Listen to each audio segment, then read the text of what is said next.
और एक अच्छी दवा बताता हूँ घुटने के दर्द के लिए, वो है चूना। ये जो पान में हम चूना खाते हैं पत्थर वाला, ये चूना गठिया की और वात की बहुत अच्छी दवा है। गेहूं के दाने के बराबर चूना खाइए, गर्म पानी में मिला के या ताजा दही में, नहीं तो दाल में। गेहूं के दाने के बराबर चूना आधा कप दही में मिला के रोज खा सकते हैं, दाल में खा सकते हैं, गर्म पानी में ले सकते हैं। ये घुटनों का दर्द, कमर का दर्द, कंधे का दर्द सब ठीक होता है। आप जानते हैं कि स्पॉन्डिलाइटिस नाम की खराब बीमारी है, वो चूने से बिल्कुल ठीक होती है, बहुत जल्दी ठीक होती है। जिनको स्पॉन्डिलाइटिस है उनको कहिए कि रोज गेहूं के दाने के बराबर चूना खाते रहें।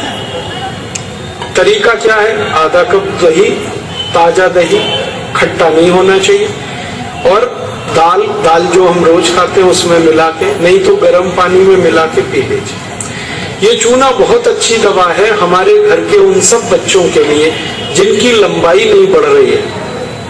अगर ऐसे बच्चे आपके घर में हैं जिनके बारे में आपको लगता है कि लंबाई नहीं बढ़ रही है, इनको नियमित चूना खिला दीजिए, गेहूं के दाने के बराबर, साल भर खिला दीजिए, लंबाई बहुत बढ़ेगी। जो घर में ऐसे बच्चे हैं जिनकी बुद्धि कम है, मतिमंद बच्चे जिनको हम कहते हैं, मेंटली रिटार्डेड, उन सब बच्चों की सबसे अच्छी दवा ये चूना। 2-3 साल लगातार खिलाइए, गेहूं के दाने के बराबर, दही में नहीं तो पानी में, नहीं तो दाल में। हमारे घर में माताएं हैं जिनकी उम्र 50 वर्ष हो गई है, और जिन माताओं की उम्र 50 वर्ष हो जाती है उनका मासिक धर्म बंद होता है, मासिक चक्र बंद होता है। फिर वो माताओं को जितनी तकलीफें होती हैं मासिक चक्र बंद होने से, उनकी सबसे अच्छी दवा ये चूना ही है। आप उनको कहिए रोज चूना खाएं, गेहूं के दाने के बराबर। हमारी यहाँ बहुत सारी बहनें बैठी हैं, इस बात को ध्यान से सुने। घर में हमारी सभी बहनें और माताएं जो मासिक धर्म की समस्या से परेशान हैं, उनका मासिक धर्म समय से नहीं आता है तो बहुत खून आता है, या उसमें कई बार समय बहुत लगता है, इन सब मासिक धर्म की बीमारियों में दर्द बहुत होता है। आप चूना खाइए, गेहूं के दाने के बराबर, दही में, नहीं तो दाल में, नहीं तो गर्म पानी में। ये जो चूना है ना, ये बहुत अद्भुत दवा है उन सभी मरीजों के लिए जिनको पीलिया होता रहता है, अक्सर जॉन्डिस। जिनको भी जॉन्डिस होता है उनको आप गन्ने के रस में गेहूं के दाने के बराबर चूना मिला के दीजिए। आधा गिलास गन्ने का रस, गेहूं के दाने के बराबर चूना, बहुत जल्दी पीलिया ठीक होगा और बार बार पीलिया होना बंद होगा। ये जो चूना है ना, ये नपुंसकता की बहुत अच्छी दवा है। अगर कोई पुरुष ऐसा है जिसके वीर्य में शुक्राणुओं की संख्या एकदम नील है या बिल्कुल कम है, उनको आप चूना खिलाइए। 2-3 साल चूना दीजिए उनको गन्ने के रस में, वीर्य में शुक्राणुओं की संख्या बढ़ेगी। ऐसी कई माताएं जिनके शरीर में अंडे नहीं बनते, ओव्यूलेशन का उनका गड़बड़ी है, उनको आप चूना खिलाइए, बहुत जल्दी उनकी बीमारी ठीक हो। ये जो चूना है ना, आपके रीढ़ की हड्डी में कहीं कोई तकलीफ आ जाए, जैसे कई बार रीढ़ की हड्डी का जो लंबर रीजन है इसमें गैप आ जाता है, L1, L2, L3, L4 के बीच में गैप आ जाता है, इसको ठीक करने की ताकत चूने में ही है। चूना खाइए। कभी हड्डी क्रैक हो जाए तो हड्डी को जोड़ने की सबसे ज्यादा ताकत चूने में, चूना खाइए। एड़ी की दर्द है, पैर की एड़ी का दर्द है, चूना खाइए, ठीक होगा। पंजों में दर्द है, चूना खाइए, ठीक होगा। आपके दांत में अक्सर ठंडा गर्म पानी लगता है तो आप चूना खा लीजिए, बिल्कुल ठीक हो जाए। दांत में कीड़े बहुत लगते हैं, चूना खाइए, नहीं लगेंगे। दांत हिलके हैं, कमजोर हैं, चूना खाइए, मजबूत हो जाए। ये एक चूना 70 बीमारियों में काम आता है, 70। और ये ईश्वर ने हमें सबसे ज्यादा दिया है, 70 बीमारियों में काम आता है। आप कभी भी इसको याद रखिए। मैं सबको यही कहता रहता हूं कि आप चूना खाइए, चूना लगाइए मत कभी किसी को। ये चूना लगाने के लिए नहीं है, खाने के लिए।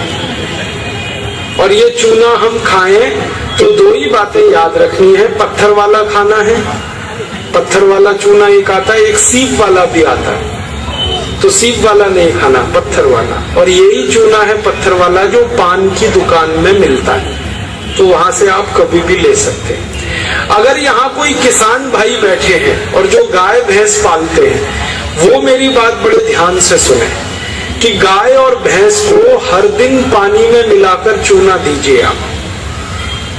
जैसे गाय एक बाल्टी पानी पीती है, उसमें गेहूं के 4-5 दाने के बराबर चूना घोल दीजिए, वो पानी पिलाइए, तो गाय का दूध बढ़ता चला जाता है।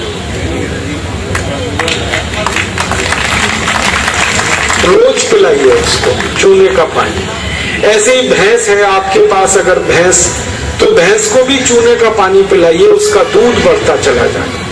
और अगर आपने लगातार ये जारी रखा चूना गाय और भैंस को, तो दूध तो बढ़ेगा ही, दूध में घी बढ़ता जाता है, मक्खन बढ़ जाता है, घी ज्यादा मिलता है गाय के दूध से, भैंस के दूध से। और एक बहुत अच्छी बात बताता हूँ कि गाय और भैंस को आप लगातार अगर चूना देंगे तो वो बराबर समय से माँ बनती है। आपको मालूम है कई बार गाय और भैंस माँ नहीं बन पाती, हम लगातार प्रयास करते हैं, वो गर्भ धारण नहीं कर पाती, और थोड़े दिन आप उनको चूना खिला दो, वो तुरंत गर्भ धारण कर लेती है। चूना बांझपन की सबसे अच्छी दवा है। इनफर्टिलिटी, बांझपन, ये सबसे जल्दी चूने से ही ठीक होता है।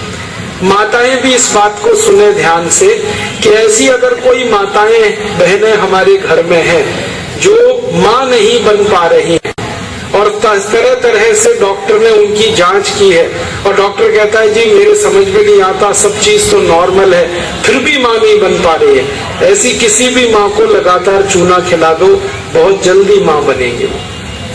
और माताएं बहनें ये बात मेरी हमेशा याद रखें कि ऐसी कई माताएं होती हैं जो गर्भ धारण तो कर लेती हैं, लेकिन महीने 2 महीने में गर्भपात हो जाता है उनका, कोई कारण हो सकता है, 1 महीने में किसी का 2, किसी का 3 महीने में गर्भपात हो जाता है। ऐसी सब माताओं को चूना खिलाइए, कभी भी गर्भपात नहीं होगा। और मेरा तो सब माताओं को ये कहना है कि जब भी कोई गर्भवती माँ हो अपने घर में, तो उसको हर दिन चूना खिलाइए ताकि गर्भपात ना हो और बच्चा स्वस्थ हो। तो ये चूना कैसे खिलाएंगे? गेहूं के दाने के बराबर चूना 1 कप अनार के रस में मिला के पिलाना। माँ को, गर्भवती माँ को चूना चाहिए अनार के रस के साथ। क्यों अनार का ही रस? क्यों? अनार के रस में सबसे ज्यादा आयरन होता है, लोहा, और चूने में सबसे ज्यादा कैल्शियम होता है। और गर्भवती माँ को आयरन और कैल्शियम, इन्हीं 2 तत्वों की सबसे ज्यादा आवश्यकता होती है। तो अनार का रस 1 कप ले लें और चूना गेहूं के दाने के बराबर हर गर्भवती माँ को 9 महीने तक दे दीजिए आप, सुबह खाली पेट। तो 4 फायदे होंगे इसके। पहला फायदा होगा कि बच्चे के जन्म के समय माँ और बच्चे को कोई तकलीफ नहीं होगी। दूसरा फायदा क्या होगा? बच्चा जो पैदा होगा वो बहुत हेल्दी होगा, बहुत स्वस्थ होगा। और तीसरा फायदा पता है क्या होगा? वो बच्चा बहुत इंटेलिजेंट होगा, बहुत ब्रिलियंट होगा। जिसकी माँ ने चूना खाया 9 महीने, उसकी IQ लेवल बहुत ऊंची होती है। और चौथा सबसे बड़ा फायदा ये होता है कि वो बच्चा जीवन में कभी भी किसी गंभीर बीमारी से परेशान नहीं होगा। बस हमें क्या करना है? हर गर्भवती माँ को 1 कप अनार का रस और गेहूं के दाने के बराबर चूना मिला के पिलाते हैं। मैंने देखा जितनी माताओं ने अनार का रस और चूना लिया 9 महीने, किसी को ऑपरेशन नहीं कराना पड़ा, सबकी डिलीवरी नॉर्मल डिलीवरी, और बच्चा सभी का स्वस्थ और तंदुरुस्त, और वो बहुत होशियार और इंटेलिजेंट, और जीवन में बीमार ना पड़े। ऐसी बढ़िया परिणाम हमें मिलते हैं अगर किसी माँ को हम चूना खिलाएं। तो आप ये चूने के बारे में याद रखिए, ये बहुत कीमती दवा है। हालांकि इसकी कॉस्ट कम है, लेकिन वैल्यू बहुत है इसका। सस्ता मिलता है, 50 पैसे में इतना चूना मिल जाएगा कि 2-4 महीने खा सके, क्योंकि भगवान ने प्रचंड मात्रा में हमको ये दिया है। इसे याद रखिए। बस एक ही व्यक्ति चूना ना खाए, एक सावधानी है इसमें। जिनको पथरी की बीमारी है, जिनको गॉल ब्लैडर स्टोन है, वो चूना ना खाएं। जिनको किडनी स्टोन है, वो चूना ना खाएं। जिनको मूत्रपिंड में पत्थर है, वो चूना ना खाएं। बाकी सब खाएं। अब आप पूछेंगे, अगर ये पत्थर